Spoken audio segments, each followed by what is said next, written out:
Баршаларыңызға қайырлы кеш, или қайырлы күн. Демалысымыз бітті, енді пахажет жұмыс жасау керек. Бізде білесіздер, сентябрьде болу керек болған тойлайық фест. Енді августта болу керек. Ош. Августтың, 14 күні болу керек болған. Енді өкінішке орай бір жағдайларға байланысты сентябрь айына қалды, 20 күні. Алла қаласа соның қамымен осындай реквизиттарымыздың барлығын әйтеуір инвалид қылып жөндеп, не қылып сөйтіп шығып бара жатырмыз. Бұйыртса бүгін кешке стрим болса, стримін қолға аламыз. Және де өте бір керемет бір идея болып тұр. Енді тойлайық фест жасап жатқаннан кейін біз тек қана оны концерт ретінде емес, кәдімгідей бір жаңадан үйреніп жатқан өзіміздің бауырымыз Арнұрдың тойын сол жақта өткізсек па деген идея болып тұр. Алла қаласа Арнұрмен де жолығып, ол туралы сөйлесеміз. Әрі қарай да қарап отырыңыздар, қызық болатын сияқты.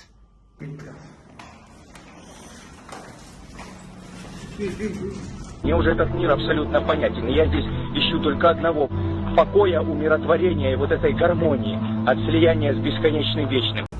Арқа-жарқа болып қарасаңдаршы, лампамызды алып алдық. Ана жерде не бар? Гитарамыз бар.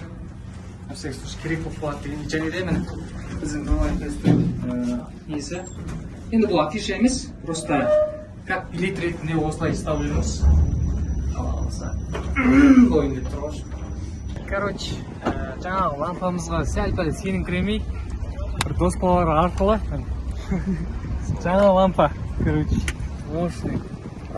Осы кешке стримға өстіп аспаптарды жинап жатырық. енді бұйыртса қазір чё-почём, не тема барлығын айтатын боламыз.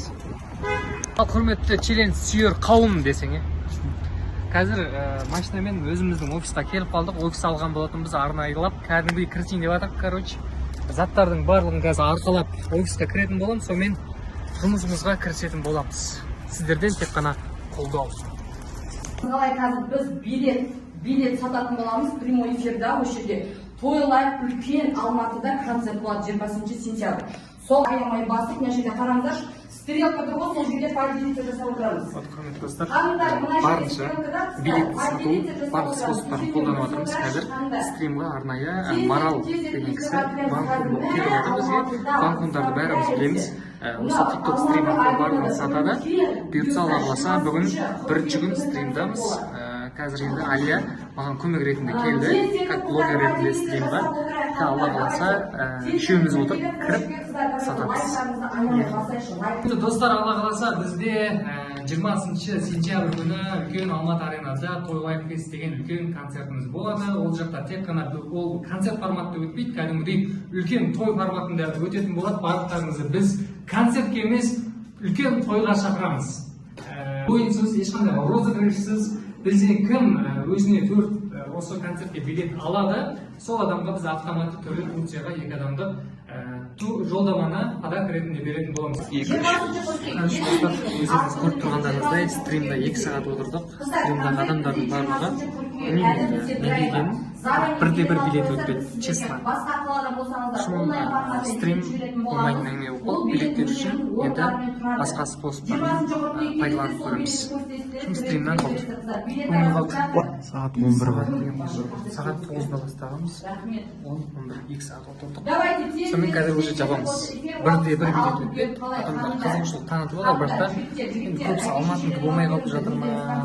Сондай қызығушылық танытып жатқан жоқ. Особаша. Сол себептен енді бізге Алматының аудиториясын керек. Ол үшін біз келесі қадамдарды көрсетеміз. Бүгін, короче, челлендждің бірінші күні осылай стриммен аяқталып отыр. Енді челлендждің екінші күнін ертең жалғастырамыз. Басқа способтармен істеп көрдік.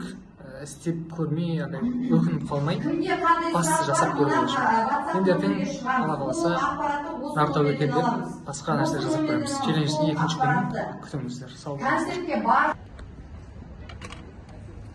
Так, құрметті достар, короче, 14 августте болатын біздің тойлайық фест концертіміз 20 қыркүйекке тереңіз болды. Оның себебі бізде билет өткізе алмағанымыздың кесірінен болған. Енді солай болу керек болып тұр, солай болды. Қайыр деп отырмыз енді барлығымыз. Білмеймін енді, неужели мына концертке адамдар билет алмайды? Мен артисттер Дос Мұқасан, Заттыбек, Нұржан Төлендиев, Ақылбек Жеменей, Бейбіт Қорған, Абай Беги, Ұлан Ғасыр, Сержан Әлі, міне қараңыздаршы өздеріңіз. Күлпаш пен каталог жүргізушілері болады. Міне тойбастарға сонау Өзбекстаннан Даду тобы келеді. Қалай не істесек болады? Кеше стримді көрдік. Стримнан қадалдық, өздеріңіз көргендей 2 сағат отырып, ешқандай результат шығара алмадық, бірде-бір билет сата алмадық. Арнайы сол тиктоктан товар сататын Ванхун кісілерді жалдап алып келдік. Блогер достарымды да шақырдық, короче. Болмады? Енді сынбаймыз, дальше больше көре береміз. Маған енді кеше айтқанымдай бір идея келіп тұр. Біз бұл тойлайф фесті тек қана концерт ретінде емес, кәдімгідей бір той ретінде өткізгім келіп тұр. Сондай ой, идея, жақсы нәрсе келіп тұр.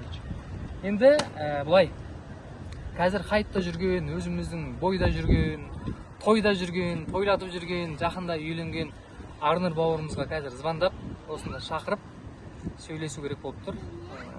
Солардың тойларын, олар енді 2 той жасады ғой. 3-ші тойларын сол үлкен Алматы аренада жасасақ қалай, бірге осы челленджді орындап тастасақ қалай, 30 күнде 13 мың билет сатып тастасақ қалай болады деп бір сөйлесу керек болып тұр. Олай болса, звондайын. Енді ала қойса жақсы ғой. Арнұр бауырыма звондап отырмын. Телефонды өліп бара жоқ, арзандаршы. Телефонның да мәнісі өлмей бара жоқ. Ничего, нормально болады. Алло.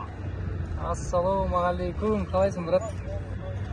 Жақсы, Жақсы, шүкір, аман есен. Үйленсің ғой, родной, құтты болсын.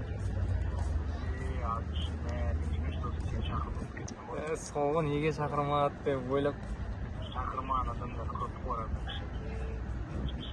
Болды, бұйыртса, 3-ші тойыңа шақырайын деп тұрсың ғой, брат.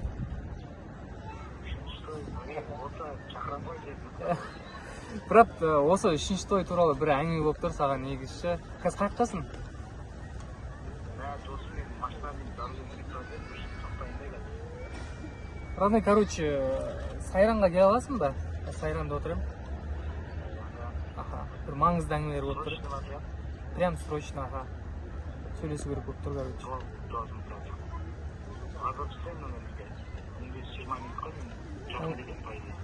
Болды, тем более жақын жерде болсаң, келесің, сөйлесіп тұр. Ақылдасатын нәрсе болып тұр. Жақсы қоян халалынан. Халалынан ғой, брат, вообще зор тема негізші. Жақсы әңгіме. Все, родной.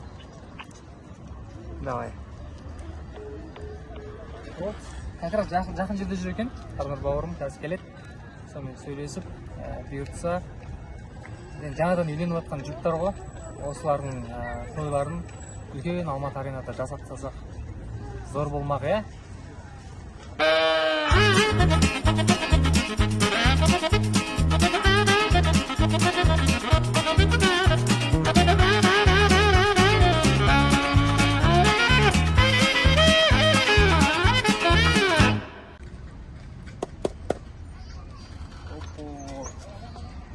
Ассалаумағалейкум. Қалайсыңдар, брат? Қанша жыл болды осы көріспегелі. Досым, ренжімеші бар. Осыған қарауға көзді жоқ қана ұяласың ғой. Жө, брат. Той болғаннан кейін мынандай ғой, біреуін шақырасың, біреуін шақырмайсың, ұмытып кетесің. Родной, бұйыртса, той көп болсын, алла қаласа. Көп болсын, иншалла. Жақсы тойлар болса тағы шақырамын. Той демекші айтпақшы, родной, осы именно осы тойдың темасында бір әңгімелер болып тұр. Шын керек саған ағынан жарылып, короче, проблемасын да айтайын, несін де айтайын бұйыртса, бірақ та бәрі жақсы болып кетсе, өте четкі нәрсе науша. Алла қаласа. Негізі бізде, короче, қараңыз, бізде тойлайф фест деген концерт болу керек болған. Той дейсің ғой, тойлайф фест. Как раз өзіміздің қазақтың тойы бітпейді ғой, білесің ғой. Сен қандай көмек тұрғаны? Короче, былай болып тұр ғой. Бұндай форматта Қазақстанда мүлдем болмаған бұл нәрсе ше, бұндай концерт ше, дәл осы форматта. И болмайды да дальше, отвечаю. Короче, бізде 14 август күні болу керек болған концерт. И бізде билет өткізе алмадық конкретно айтқанда ше. Сонымен перенос болды 20 қыркүйекте. 20. Может, адамдарға бұл әшейін концерт форматтары ұнамай жатқан шығар деп ойлап тұрды да біз ше. Жоқ, менен қандай көмек деймін да, тойлайф фест 20 қыркүйек. Былай болып тұр ғой. Сен тойға шақырған жоқсың ғой? Шақырмадым. Енді осы тойлайф фестте, брат, сен тойын жасасақ қалай? 3-ші тойың ше. Енді шақырасың да шақыр. Базар жоқ. бірақ енді адамдарды ойлақамаймын да алдап отыр анау мынау деп. Тойға шақырамын да, тойға шақырып келгеннің өзінде адамдар дейді тойды көргісі келіп тұрады. Ал мына жерде концерт болып кетеді да бір жағынан ше. Жоқ, брат, былай ғой, сен жаңа шақырмай қалған адамдардың көп деп айтып қалдың ғой жаңа телефонда ше. Бәрі есімде ғой мен.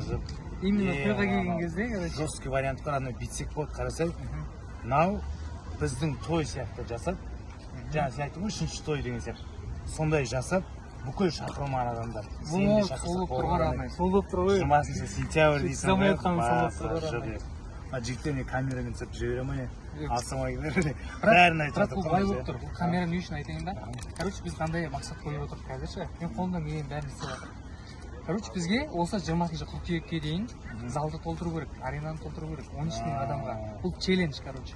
Мен сені осы челленджға бірге жасап, бірге до конца адамдар жинауға шақырып отырмын да, короче.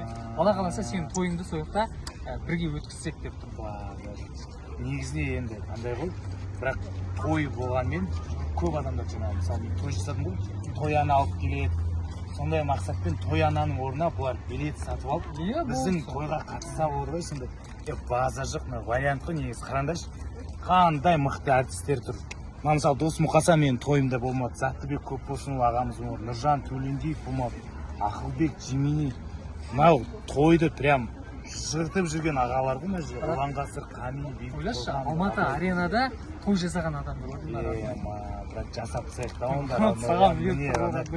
Короче, мен жігіттер осы жерде жұмыстамын ғой, мен как раз проект кішкене тоқтап, жақында үйленген кезден ауырды, ақша тапқым келеді ғой. Резко болып кетті, андай пацанова болды деп ойлап отырсам да, мына жер там эмоция андай отыр да, айтамаймын да сөзбен, дірілеп кеттім ғой мен да, аталаш. Мынау деген жесткий вариант қой, бауырлаш. А бағасы бұның қанша теңге примерно? Короче, былай болып тұр. Билеттер сатады. Билеттер 8.000, ең төменгі бағалар 8.000 теңге. Ал ең жоғарғы татулық бағалар 25.000 теңге. Ол енді адамдар білесің ғой, қалтасына бір тойға 50.000 теңгеден алып қарады ғой. Бір отыратын жерде, біздің мысалы тойхананың отыратын жері 30.000 теңгеден болды ғой. Адамдар кейбіреу 30.000 дегеннің орнына жаңа көп ақша алып береді, 90.000, 100.000 алып береді. Ниетіңе байланысты ғой, жігіттер, қыздар тойға келмей қалған менің тойыма барлықтарыңызды шақырамын. Сен де той жасадың ғой, той жасадық. Той Нұрдәулеттің де тойына келмей қалған адамдар. Бұйыртса, барлықтарың келу керексіңдер ғой. Жігіттер мынаны алып алыңдар, мына жерін кесіп ше, керек болады бұйыртса. Мынау вариант қой, енді үшінші той жасайық, Құдай қаласа. Бірақ мен уже миым істеп тұр ғой, қалай қыздыру керек.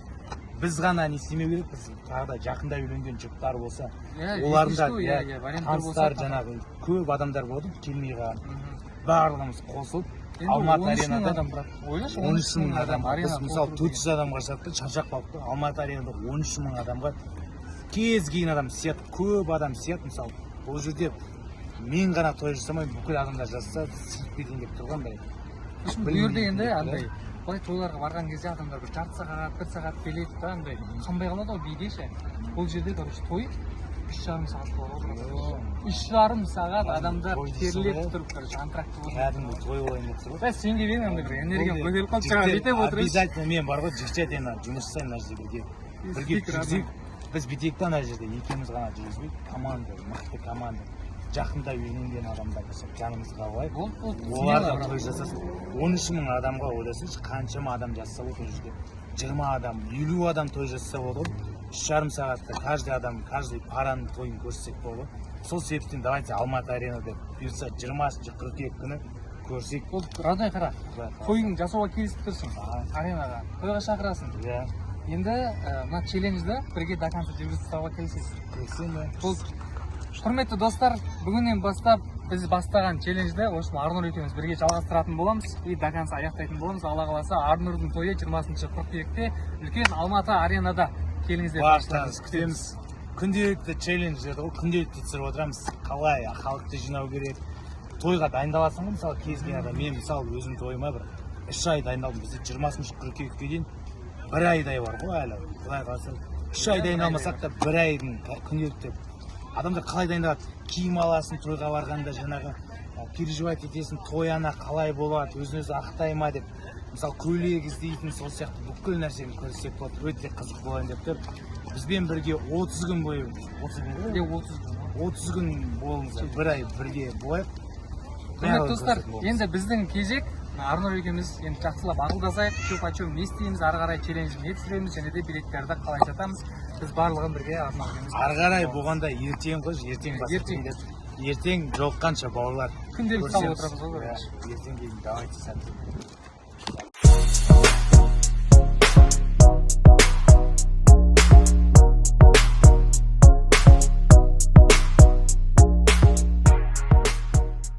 Құрметті достар, біз Арнұр бауырымыз екеуміз отырып жақсы бір стратегия құрдық. Енді Арнұр бауырым өзің айтып берші. Стратегия енді сөзбен айтып жеткізе алмайсың, видеоға сыймайды. Өте андай, прям енді андай соғысқа дайындалады ғой адамдар, андай фашистер адамдар дайындалады ғой, олимпиадаға бір нәрсеге дайындалады ғой, сол сияқты стратегияны осындай уақытта келісеміз, осындай уақытта осындай нәрсе түсіреміз деп көп нәрсе айтылды мына жерде. Өте мотивация толып тұр.